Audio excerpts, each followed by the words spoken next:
আসসালামু আলাইকুম। সবাইকে শামীম বায়োলজির পক্ষ থেকে আন্তরিক শুভেচ্ছা ও অভিনন্দন। আশা করি সবাই ভালো আছো, আমিও ভালো আছি। এইচএসসি ফার্স্ট ইয়ার উদ্ভিদ বিজ্ঞান বিভাগে সবাইকে স্বাগতম।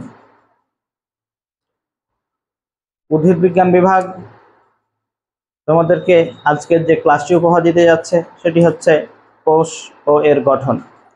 কোষ ও এর গঠনে সবাইকে আন্তরিক শুভেচ্ছা ও অভিনন্দন। শামীম বায়োলজি এই প্রতিষ্ঠানটি অবস্থিত নিমতলা মোড়, চাঁপাইনবাবগঞ্জ এবং রাজশাহী বঙ্গবন্ধু কলেজের পাশে। যারা ভর্তি হতে চাও অতি সত্বর যোগাযোগ করো। নতুন ব্যাচ শুরু হয়েছে, বিগত কয়েকটি ক্লাস হয়েছে। আশা করি নতুন ব্যাচে তোমরা ভর্তি হলে আবার নতুনভাবে ক্লাস শুরু হবে। তো চলো আজকে আমরা একটু কোষের আবিষ্কার সম্পর্কে জেনে নিই। কোষের আবিষ্কার হয়েছিল 1665 সালে। যে বিজ্ঞানীটি আবিষ্কার করেছিলেন তিনি হচ্ছেন রবার্ট হুক। আমরা সবাই রবার্ট হুকের নামের সাথে পরিচিত। তো এই রবার্ট হুক কে ছিলেন? এই রবার্ট হুক ছিলেন royal of society London, royal of society লন্ডনের একজন যন্ত্রপাতির রক্ষক ছিলেন। তিনি সেখানে নিযুক্ত হওয়ার পর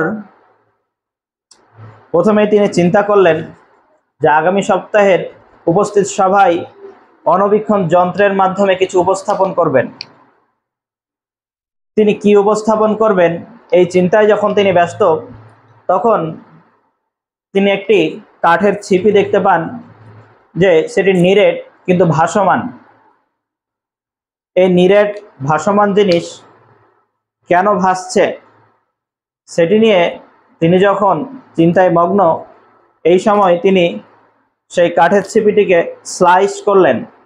এই স্লাইস করার পরে তিনি অণুবীক্ষণ যন্ত্রের নিচে যখন নিলেন, তখন তিনি দেখলেন যে কিছু বায়ুকুঠুরিযুক্ত অবস্থা দেখা যাচ্ছে।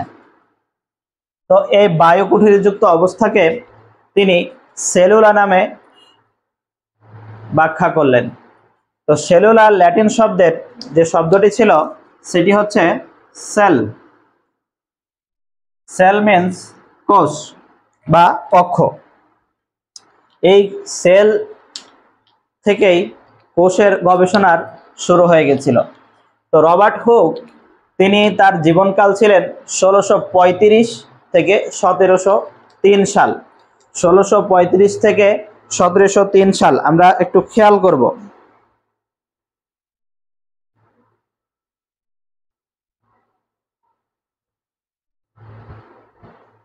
অর্থাৎ তিনি 68 বছর বেঁচে ছিলেন।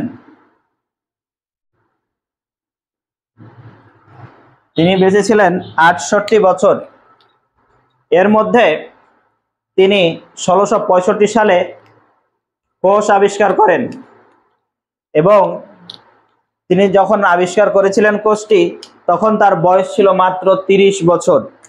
এখন আমরা চিন্তা করি, বাংলাদেশে আমাদের পড়ালেখা শেষ হতে হতেই 30 বছর অতি চলে যায়। অর্থাৎ আমরা গবেষণা করব কখন আর আবিষ্কার করবই বা কখন? আচ্ছা, যাই হোক, তো 68 বছরের জীবনে তিনি 30 বছরে একটা নতুন আবিষ্কার মানুষের সামনে নিয়ে এসেছিলেন। তো রবার্ট হুক যে কোষটি পর্যবেক্ষণ করেছিলেন সেটি ছিল মৃত কোষ। রবার্ট হুক যে কোষটি আবিষ্কার করেছিলেন বা পর্যবেক্ষণ করেছিলেন সেই কোষটি ছিল মৃত কোষ। তিনি যে বর্ণনাগুলো আমরা পেয়ে থাকি, পৃথিবীতে সবচাইতে বড় কোষ, পৃথিবীতে সবচাইতে বড় কোষ হচ্ছে উট পাখির ডিম। অর্থাৎ সব ডিমগুলোই একটি মাত্র কোষ দ্বারা গঠিত। তো উট পাখির ডিম আমরা সবাই একটা জিনিস জানি যে সেটি হচ্ছে 17 × 12.5 সেন্টিমিটার। কিন্তু এটা আমরা কখনো গুণ করে দেখেছি কি? হ্যাঁ, দেখে নিন, 212.5 সেন্টিমিটার। তাহলে একটি উট পাখির ডিম হচ্ছে 212.5 সেন্টিমিটার। পৃথিবীতে সবচাইতে লম্বা কোষ ধরা হয় মানুষের নিউরন কোষ। পৃথিবীতে সবচাইতে লম্বা কোষ ধরা হয় মানুষের নিউরন কোষ। এই মানুষের নিউরন কোষটি হচ্ছে 1 মিটার লম্বা। রবার্ট হুক যখন এই কোষগুলো নিয়ে গবেষণা করছিলেন, তখন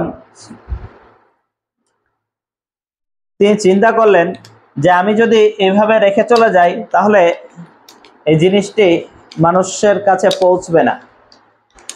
তিনি যে গ্রন্থে এই কোষ মতবাদ লিপিবদ্ধ করে গিয়েছিলেন সেটাকে বলা হয় মাইক্রোগ্রাফিয়া গ্রন্থ। মাইক্রোগ্রাফিয়া গ্রন্থে তার এই কোষ মতবাদটি তুলে ধরা হয়েছে এবং বর্তমান সময়ে আধুনিক কোষের জনক বলা হয় Antonie van Leeuwenhoek. Antonie van Leeuwenhoek, যিনি 1674 সালে কোষ আবিষ্কার করেছেন। তো 1674 সালে তিনি যে কোষটি আবিষ্কার করেছিলেন বা যে কোষটি পর্যবেক্ষণ করেছিলেন সেই কোষটি ছিল জীবিত কোষ। সেই কোষটি কেমন ছিল? জীবিত কোষ। জীবিত কোষ হওয়ার ফলে তিনি একটি কোষে যে উপাদানগুলো থাকে, যেমন মাইটোকন্ড্রিয়া, নিউক্লিয়াস, গোলজি বস্তু, প্লাস্টিড, ক্লোরোপ্লাস্ট, সকল উপাদানগুলো তিনি পর্যবেক্ষণ করেছিলেন এবং তার এই উপাদানগুলো পর্যবেক্ষণের মাধ্যমে কোষের আবিষ্কার, কোষের গবেষণা আরো বৃদ্ধি পেয়ে যায়। ধন্যবাদ সবাইকে। আজ এই পর্যন্ত। পরবর্তী ক্লাসে আবারও দেখা হবে। শামীম বায়োলজির পাশে থাকুন। শামীম বায়োলজিতে ভর্তি হতে আমাদের যে পেজে যে নাম্বার রয়েছে সেই পেজ নাম্বার থেকে কল দিয়ে ভর্তি হয়ে যান। ধন্যবাদ সবাইকে। আসসালামু আলাইকুম।